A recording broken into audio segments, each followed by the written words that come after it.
Math solution চ্যানেলে সবাইকে স্বাগত জানিয়ে আজকের ভেরি ইম্পর্টেন্ট প্রশ্ন নিয়ে হাজির হলাম।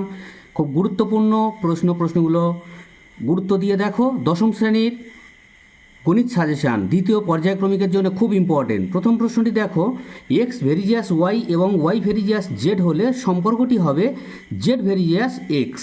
2 নম্বর প্রশ্ন, ত্রিভুজের 3টি শীর্ষবিন্দু থেকে সমদূরবর্তী বিন্দুকে বলা হয় অন্তঃকেন্দ্র। 3 নম্বর প্রশ্ন, গোলকের আয়তন ও সমগ্রতলের ক্ষেত্রফলের সাংখ্যমান সমান হলে গোলকের ব্যাস হবে 6 একক।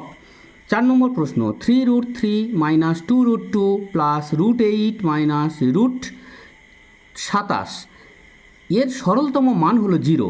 5 নম্বর প্রশ্ন, একটি শঙ্কুর ভূমির ব্যাসার্ধ আর উচ্চতা h হলে আয়তন হবে 1/3 πr² h ঘন একক। ভিডিওটি কেমন লাগলো কমেন্ট করে জানাবে এবং কী ধরনের কন্টেন্ট তোমরা পেতে চাও তাও তোমরা জানাবে এবং প্রচুর পরিমাণে শেয়ার করে দিও যাতে অন্যান্য ছাত্রছাত্রীরা উপকৃত হয়। ধন্যবাদ।